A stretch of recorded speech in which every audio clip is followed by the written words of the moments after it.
జిల్లాలో ఎమ్మెల్యేలుగా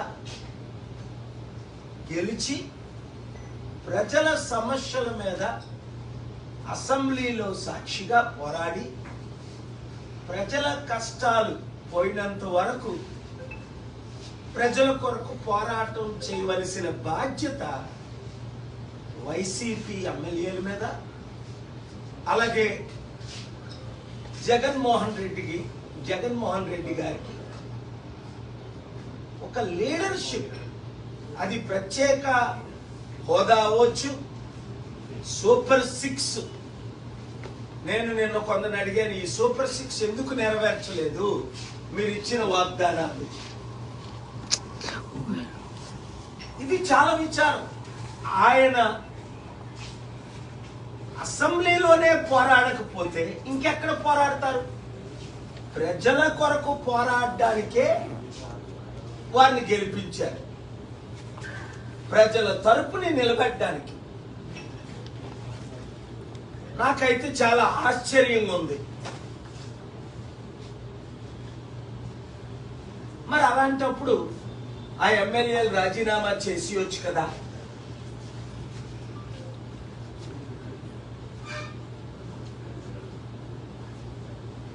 గెలుపు ఓటమి అది ఈవీఎంల ద్వారా జరగడం, ఇంకో విధంగా జరగడం మనకు తెలిసిందే.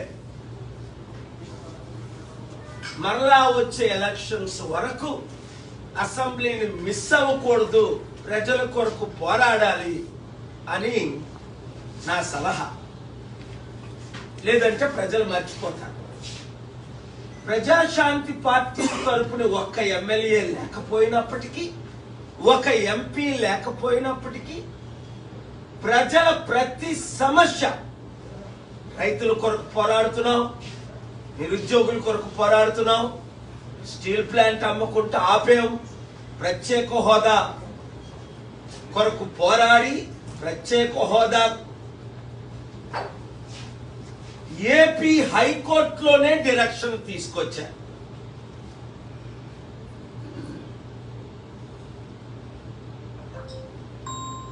చంద్రబాబు నాయుడు గారు ఇప్పుడు ఏమంటున్నారు? ఎలక్షన్స్ ముందు జాబు కావాలంటే బాబు రావాలి అని ప్రతి ఒక్కరు అన్నారు. ఆయన ఎమ్మెల్యేలు అందరూ. ఇప్పుడు పవన్ కళ్యాణ్ కనీసం నోరు కూడా విప్పడం లేదు. ఇప్పుడు పవన్ కళ్యాణ్ ఏమంటున్నాడు? కుంభమేళ లేదా దేశం అంతా సనాతన ధర్మంగా మార్చేస్తాను అని దేశం అంతా నార్త్ ఇండియా నుంచి సౌత్ ఇండియా వరకు తిరుగుతున్నాడు. మరి ఎలక్షన్స్ ముందు పవన్ కళ్యాణ్ చెప్పొచ్చు కదా, నేను సనాతన ధర్మంలోకి మారిపోయాను, నేను అందరినీ మార్చడానికే రాజకీయాల్లోకి వచ్చానని. 30,000 మంది బాలికలు జగన్మోహన్ రెడ్డి సమయంలో మిస్ అయిపోయారు, అమ్మాయిలు మిస్ అయిపోయారు, దొరకట్లేదు, మేము రాగానే అమ్మాయిలందరినీ తీసుకొస్తామన్నారు. ఒక్క అమ్మాయినైనా తీసుకొచ్చారా? లేదు. 1,00,000 మంది మహిళలకు జగన్మోహన్ రెడ్డి గారు 5,000 ఇస్తున్నారు, మేము 10,000 రూపాయలు ఇస్తాం, మీ కడుపులు కొట్టను అని పవన్ కళ్యాణ్ అన్నాడు. కనీసం దాని గురించి ఇప్పుడు మాట్లాడట్లేదు. ఆ 2 లక్షల వాలంటీర్లు 200 మందికి కూడా ఒక్కరికి కూడా కనీసం 5,000 కూడా ఇవ్వట్లేదు. ఉద్యోగాలు 20 లక్షలు తీసుకొస్తాం, తెచ్చినంత వరకు మేము నిరుద్యోగ భృతి ఇస్తాము అన్నారు. ఆ నిరుద్యోగ భృతి లేదు. ఇప్పుడేమంటున్నారు?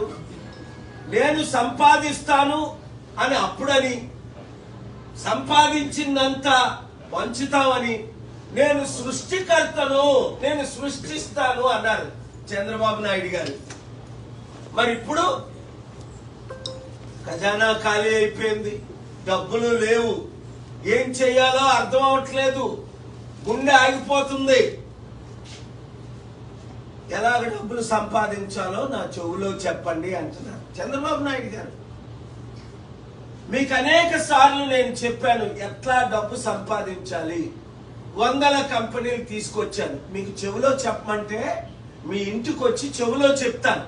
1 సంవత్సరంలో ఆంధ్రప్రదేశ్ సమస్యలు ఎలాగ తీరాలి.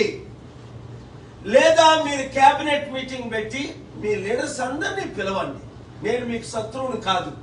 నేను ఇచ్చిన సలహాలు 1 సంవత్సరం పాటించండి. ఆంధ్రప్రదేశ్ సమస్యలు మిగతా 3 సంవత్సరాల్లో సంపూర్ణంగా సాల్వ్ అయిపోతాయి. నిరుద్యోగులకు ఉద్యోగాలు వస్తాయి, కంపెనీలు వస్తాయి, ఆదాయం పెరుగుతుంది, అప్పులు తీరుతాయి, రైతులు కన్నీరు తుడుస్తాం, అన్ని సమస్యలు తీర్చుతాం. Clear points. అతి దరిద్ర భేద దేశమైన యుద్ధాల దేశమైన లైబీరియా మీకు తెలుసు. చంద్రబాబు నాయుడు 30 రోజులు ఉన్నా. మొదట యుద్ధం ఆపారు. తర్వాత 2 సంవత్సరాల్లో $2,000 బిలియన్ ఇన్వెస్ట్ చేసి ప్రతి గ్రామంలో స్కూల్ పెట్టాం, ప్రతి గ్రామానికి లైటింగ్ ఇచ్చాం, ప్రతి గ్రామ మండలానికి హాస్పిటల్ కట్టాం, ఉచిత విద్య వైద్యం, నిరుద్యోగులకు ఉద్యోగాలు, మహిళను ప్రెసిడెంట్ చేశాం. There are problems, there are solutions. ఇప్పుడు పవన్ కళ్యాణ్కి ప్రాబ్లమ్స్ ఒకటే తెలుసు, సొల్యూషన్ తెలీదు. అందుకే మొన్న మోదీ గారు ఆయనకి చెవులో కాదు అందరూ వింటుండగానే చెప్పారు, నువ్వు ఋషిలాగే బాగున్నావు, నువ్వు హిమాలయాలు వెళ్ళిపో, నీకు రాజకీయం రాదు. దానికి ఆయన నవ్వుతున్నాడు, అర్థం చేసుకోలేకపోయాడు పవన్ కళ్యాణ్. ఎందుకంటే ఆయన మాటలు, ఆయన చేష్టలు ప్రజలందరికీ అర్థమైపోయింది. Pawan Kalyan is not fit for politics. కనుక కూటమి ప్రభుత్వం ఫెయిల్ అయినందుకు జగన్మోహన్ రెడ్డి గారు ప్రశ్నించాలి. అపోజిషన్ అన్నది ప్రశ్నించాలి. మాకు ప్రతిపక్ష హోదా ఇస్తేనే, చూడండి గత పార్లమెంట్ లో 2014 నుంచి 19 వరకు కాంగ్రెస్ పార్టీకి ప్రతిపక్ష హోదా లేదు. ఎందుకంటే 543లో 54 సీట్లు రాలేదు కనుక 10%.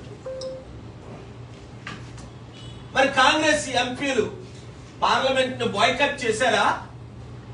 లేదే రాహుల్ గాంధీ ఎంపీలందరూ వెళ్ళి ప్రశ్నించారా లేదా? ఆ తరువాత ఇప్పుడు 2019లో 150 సీట్లు వచ్చాయి కాంగ్రెస్ కి.